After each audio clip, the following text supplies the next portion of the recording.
Good morning, you all.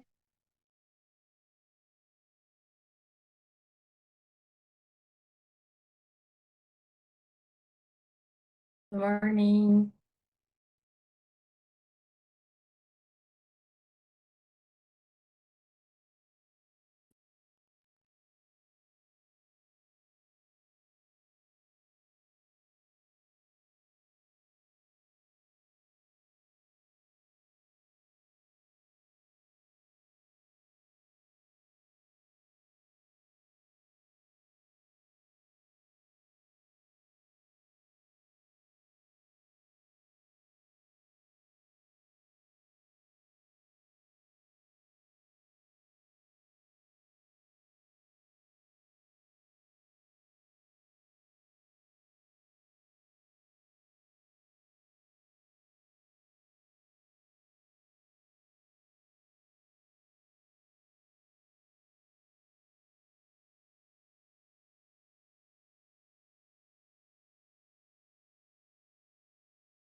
Can everyone hear me? Yes. I can hear you. Okay, let's just start hello everyone, welcome to today's China-Brazil food exchange activity. I'm today's host Crystal, and before our activity starts, allow me first introduce the activity's background, including the country's political parts, the organizer of the activity, which is ASIC, and today's activity flow. So, this year, 2024, is the 50th anniversary of China-Brazil diplomatic relations. Since the establishment of diplomatic relations between China and Brazil in 1975, the two countries have been cooperating more and more in politics, economy, and trade. And in recent years, there are also more communication in education. In 2023, Tsinghua Student Club ASIC organized a social practice group to Brazil and have discussions with local universities and educational institutions. Besides this, ASIC also held a lot of international activities, including iMeals, which enhancing the communication between America and Chinese youth. ITA, an activity between UK and Chinese youth, and also Global Village. This event just finished last month, and over 40 country students in Tsinghua joined this event and shared the local cultural feature, cuisine, etc.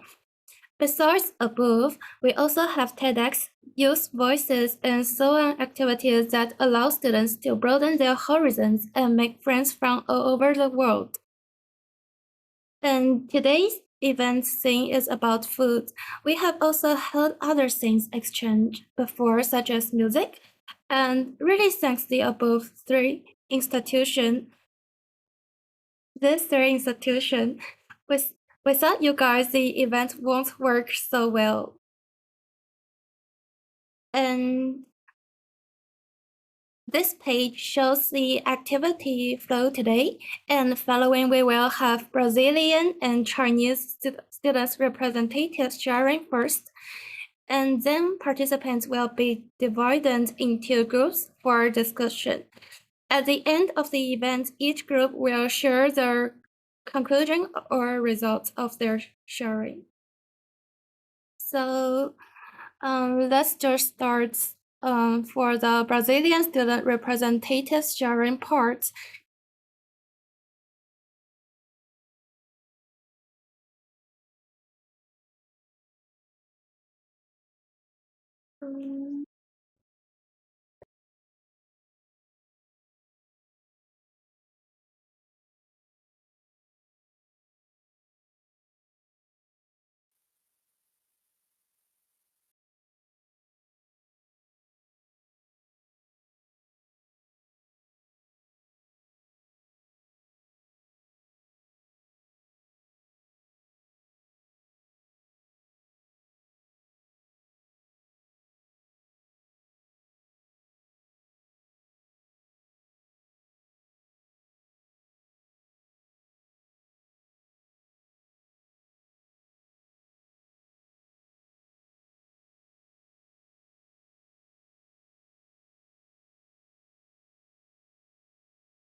Leticia, don't forget to unmute yourself. So sorry. Do you guys can hear me now? Crystal? Yeah, loud and clear. Yeah, we can Okay. hear. Yes, we can So hear let's you. start again. You can just start. Okay. Thank you. Okay, I'll start.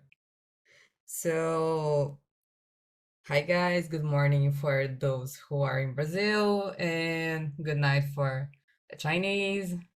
And I'm going to start my presentation about Brazil's typical food. And as you can see in this picture, there are a lot of Brazilians' typical food. And let's start. Wait. So I'm part of the ABC, or in Portuguese, Amanhã Brasil-China. and we are a group of students that aims to promote the exchange of knowledge and mutual enrichment between Brazilians and Chinese about both cultures and political, economic, and social environmental relations between Brazil and China. And a little introduction about myself. My name is Letícia França, or my Chinese name is Fa Xinyi. If I said it wrong, please you can correct me, the Chinese people.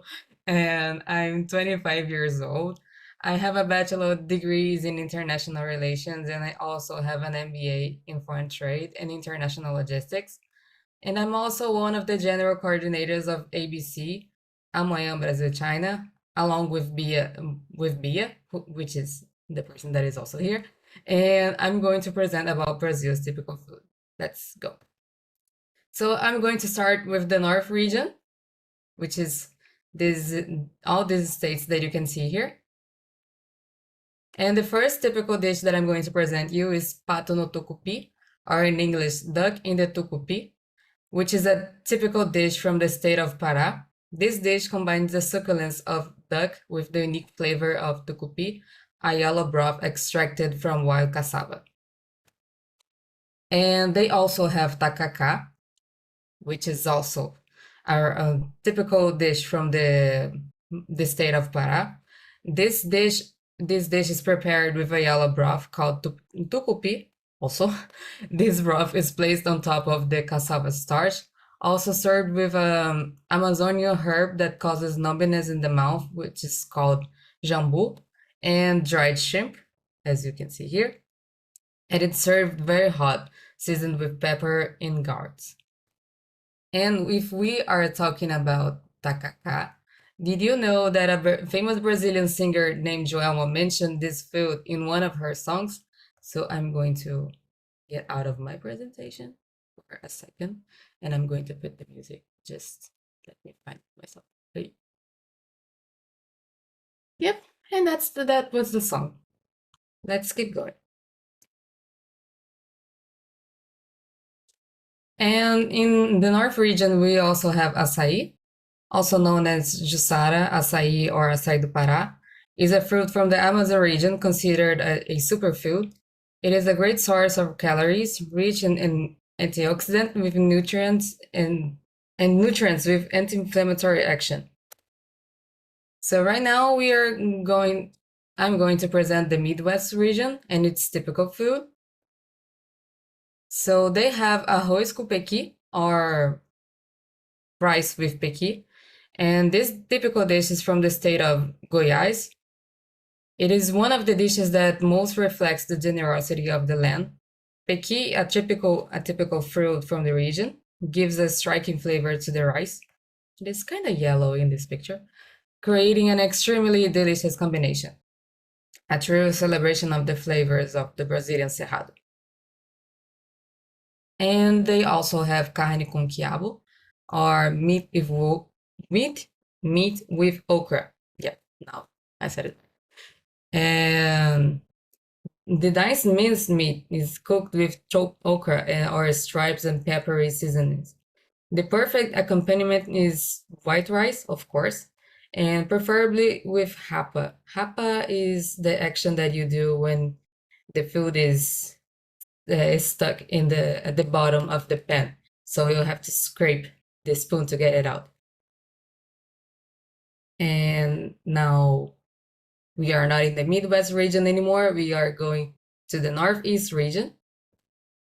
And they have baião de dois, or baião of two, a dish that combines rice and green beans, providing an explosion of flavors with ingredients such as coalho cheese, dried meat, and typical seasonings.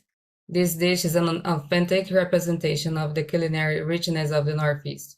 And this typical dish is from the state of Ceará. And also in the Northeast region, but in another state called Bahia, they have a typical dish called acarajé, as you can read here. It is a dumpling made from black-eyed pea dough, onion and salt, and fried in palm oil, or in Portuguese, azeite de dendê. On the African continent, it is known as akara, and specifically in northern Nigeria, it is also called kosai. In Ghana, in turn, the delicacy is better known as kusi. So now we are in the southeast region, which is where I'm from. I'm from Rio de Janeiro. And let's go. Feijoada is a typical dish from the state of Rio de Janeiro. This robust dish combines black beans, pork, sausage, and other ingredients to create a blend of flavors that has won many hearts across the country. True feast for the palate. Usually people here in Rio eat this dish on a Sunday afternoon for lunch. It is very good. And also in the southeast region, we have brigadeiro. Brigadeiro is a typical Brazilian sweet, but it was originating in the state of São Paulo. Its presence at birthday parties has become so common throughout the country, along with sweets such as cajuzinho and beijinho. The brigadeiro's ingredients are condensed milk, chocolate powder, butter, and chocolate sprinkles for the topping. It can be made both on the stove or in the microwave oven. And here you can see beijinho. Beijinho is made of coconut, I think. Yeah, it is. And here we have brigadeiro, but with another kind of chocolate sprinkles. And here you have a typical Brazilian birthday party, where you can see the Brazilian sweets, the birthday cake, all the kids having fun, the parents here. And here is a picture of cajuzinho. You can see the cashew nut here. And it's filled with sugar, so chocolate, sugar. Yeah, too sweet for some people's taste, but for the Brazilian, it's okay. And in the southeast region, we have pão de queijo. Pão de queijo is a typical dish from the state of Minas Gerais. And the first cheese breads were obtained by mixing hardened shavings or the gross from cheese slices with cassava starch. Eggs and milk, also abundant in Minas Gerais, were later added to increase texture and flavor. It is very good. I love pão de queijo very much. And finally, but not least, we have the South region.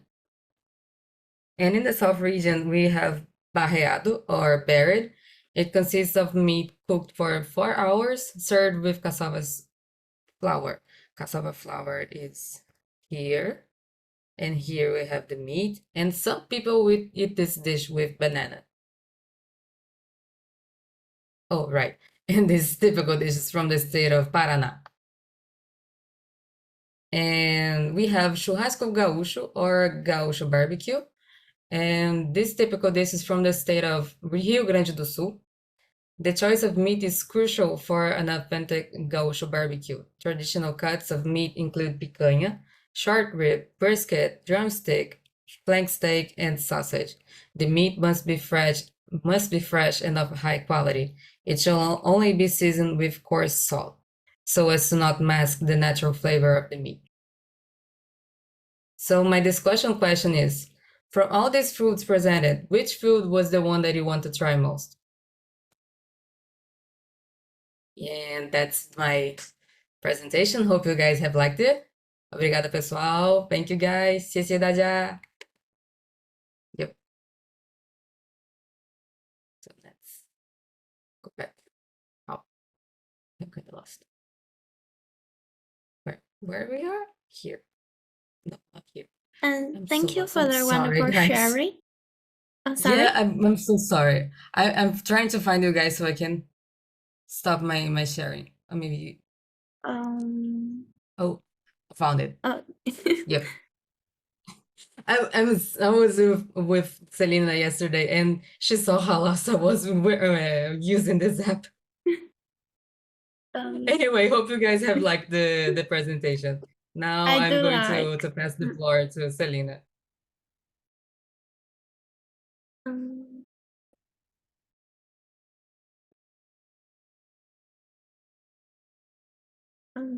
And Selena just starts your sharing, or Okay then.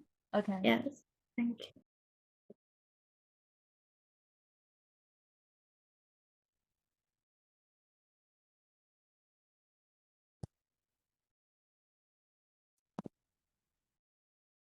All right. First, I want to thank Letícia for her wonderful presentation. And by the way, congratulations on the use of both because this is her first time using this platform. And she's really making great progress. So good evening from Beijing and good morning to our Brazilian friends. I'm Selina from BFSU, Beijing Foreign Studies University, and my Chinese name is Huang Xinyi. My Portuguese name is Elena. And today I am very thrilled to take you on a mouth-watering adventure to discover the diverse and fascinating world of Chinese traditional gastronomy. In this presentation, we will delve into the culinary delights of different regions in China, exploring their unique flavors, ingredients, and cooking techniques. So fasten your seatbelts and let's get ready for a tantalizing journey. So first, food is not just about sustenance in the Chinese culture. It actually holds a deep cultural significance and plays a central role in social gatherings. Chinese cuisine reflects the country's rich history, diverse traditions, and vibrant communities. From family celebrations to street food markets, food connects the people and fosters relationships and tells stories of China's past and present. So China boasts 8 major culinary traditions, each originating from different regions and featuring distinct flavors and cooking techniques. Now let's dive into each one and get a taste of the culinary diversity that China has to offer. So first, hailing from the northeastern region of China, Shandong cuisine is known for its bold flavors and generous use of vinegar and garlic. This culinary tradition heavily relies on seafood due to its coastal location, and soups are a signature dish. So on the left, we have sweet and sour carp. It's a mouth-watering combination of sweet and tangy flavors. This dish showcases Shandong's love for the contrasting of tastes. In the middle, we have braised sea cucumber. This is a delicacy that exemplifies the region's mastery in braising techniques, resulting in a tender and flavorful dish. On the right, it's the famous Dezhou braised chicken. Known as a culinary spectacle, this dish features a whole chicken steeped in a unique combination of fragrant spices and soy sauce. Now let's get ready for an explosion of flavors as we step into the world of Sichuan cuisine. Known for its fiery spices and the famous numbing and spicy sensation, Sichuan cuisine marries boldness with complexity, creating a remarkable flavor profile. As you can see on the left, we have gongbao chicken. This internationally renowned dish combines diced chicken, peanuts, and a potent mixture of chili peppers, Sichuan peppercorns, and spices. In the middle, we have mapo tofu, a comforting and spicy tofu dish flavored with chili bean paste and Sichuan peppercorn. On the right, we have the traditional Sichuan hot pot, a social culinary experience where a simmering pot of flavorful broth filled with a variety of ingredients is used to cook and share a heartwarming meal. And coming from the from the southern province of Guangdong, Cantonese cuisine is admired for its delicate flavors, fresh ingredients, and impeccable presentation. Cantonese dishes prioritize natural tastes and textures while featuring a sweet overall flavor. We have on the left Cantonese dim sum, which is a Cantonese specialty offering an array of bite-sized delicacies such as shrimp dumplings, steamed buns, and rice rolls served in bamboo steamers. And in the middle, we have Guangzhou Wenchang chicken. It's known for its tender and succulent meat. It is often prepared by poaching a specific breed of chicken and served with a flavorful ginger and scallion sauce. On the right, we have casserole rice. It is made by layering marinated meats such as chicken or pork and vegetables and rice in a casserole dish and steaming it to perfection. The resulting dish is a flavorful combination of tender meat, fragrant rice, and savory juices. Moving eastwards, we arrive in Jiangsu province, renowned for its exquisite and refined cuisine. Jiangsu cuisine emphasizes the aesthetic presentation of dishes, combining delicate flavors with beautiful plating techniques. As you can see on the top, braised pork belly is a signature dish of the region, showcasing the mastery of slow braising pork belly to achieve the melt in your mouth texture and a rich, fragrant sauce. I'll put it to, so you can see. And on the left, we have sweet and sour mandarin fish. I really like this dish. It's a visually stunning dish featuring a whole fish, delicately fried and then topped with a sweet and sour sauce infused with subtle flavors.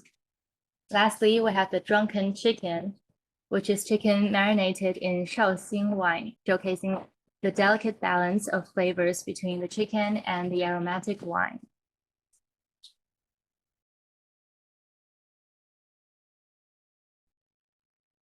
Okay, now let's journey to the southeastern coastal province of Fujian, where their cuisine is deeply influenced by seafood and the art of fermentation. Fujian cuisine offers a delightful combination of fresh ingredients and umami-rich flavors. On the left, we have Buddha jumps over the wall, which, having nothing to do with its name, is a complex and luxurious soup made with various seafood, meats, and Chinese herbs simmered for hours to create an extraordinary depth of flavor.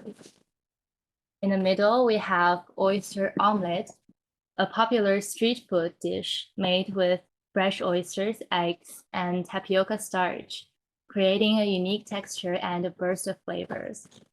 On the right, we have minced pork with fish fragrant eggplants that showcases the fish fragrant flavor in Sichuan cuisine, combining minced pork and eggplants for a delightful umami experience. Now prepare your taste buds for the bold and fiery flavors of Hunan cuisine. Known for its generous use of chili peppers, garlic, and spices, Hunan cuisine is famous for its robust and spicy dishes.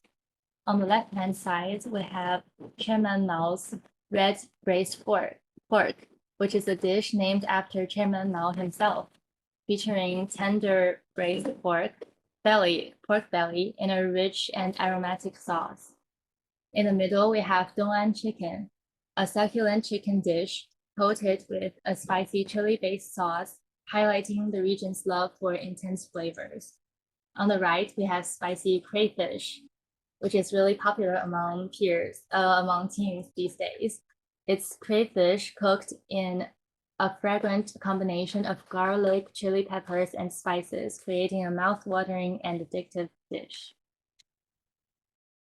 Now traveling inland to Anhui province, we discover a cuisine that embraces the flavors of nature, utilizing local ingredients and unique cooking techniques. Anhui cuisine delights in preserving the authenticity and natural essence of the ingredients. For example, we have here on the left a stewed soft-shell turtle with ham, a distinctive dish highlighting Anhui's adventurous culinary spirit, combining tender turtle meat with fragrant ham in a savory stew. In the middle, we have smelly mandarin fish. This dish is known for its pungent aroma and rich flavor. It features deep-fried fish seasoned with spices like ginger, garlic, and chili, resulting in a unique and flavorful culinary experience. On the right, we have Li Hongzhang assorted dish. This dish is said to be one of the favorites of Li Hongzhang, a famous politician and strategist in the Qing dynasty. It's a delightful combination of various meats, fish, and vegetables stewed together, representing Anhui's philosophy of utilizing every ingredient. And finally, we arrive in Zhejiang province, where the cuisine is celebrated for its delicacy and emphasis on fresh seasonal ingredients. Zhejiang dishes are known for their light flavors and elegant presentation. On the left, we have Westlake fish in vinegar gravy, a beloved dish featuring tender fish fillets cooked in a tangy and aromatic vinegar sauce, representing the beauty of Zhejiang cuisine. In the middle, we have Dongpo pork, which is named after the famous poet Su Dongpo. And this dish consists of tender braised pork belly with a melt-in-your-mouth texture and rich flavors. On the right, we have longjing shrimp, which is fresh shrimp delicately cooked with fragrant longjing tea leaves, imparting a subtle and refreshing taste that perfectly complements the seafood. So here we reach the end of our culinary expedition through China. We have explored the distinctive flavors and cooking styles that make each region's cuisine so unique. Chinese traditional gastronomy opens a portal to understand the nation's rich history, traditions, and cultural diversity. Whether it's the bold spice of Sichuan or the delicate balance of Cantonese cuisine, Chinese food has something to satisfy every taste bud. And I hope this presentation has whetted your appetite and inspired you to embark on your own gastronomic adventure in China. So thank you for joining me, and remember, the world of Chinese cuisine is waiting for you to explore. Last but not least, I have a discussion question for you. So what's the most memorable flavor from your hometown? And please share it with your group members.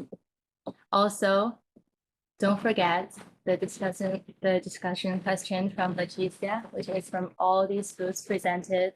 Which food was the one that you want to try the most? That's all for my presentation. Thank you.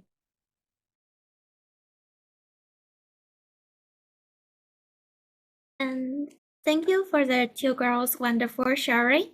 And I wonder if your PPT can be shared to the WeChat group chat. Sure. Because some students might can't remember the correct local cuisine name.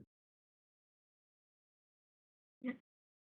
And following, let's start the group discussion. We have two questions. Which foods do you want to try most? And what's the most memorable flavor from your hometown? And we will be divided into 4 groups, and remember to come back and share your discussion results before 9:45 Beijing time. Yeah.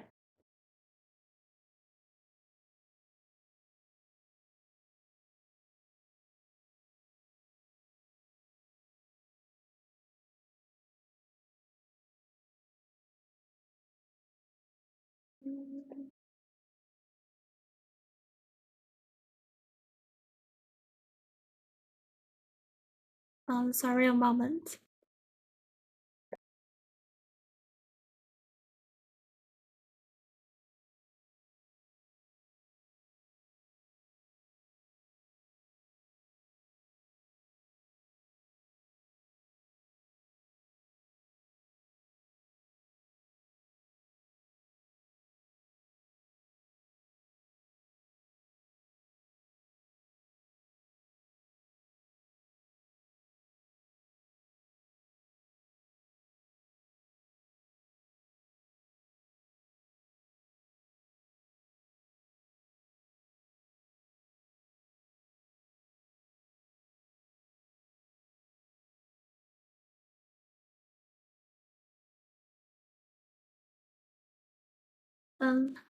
My both meeting shows that this meeting can only be divided into 2 groups. So let's just divide it into 2 groups, and each group will have around 8 people for sharing. Okay, it is okay.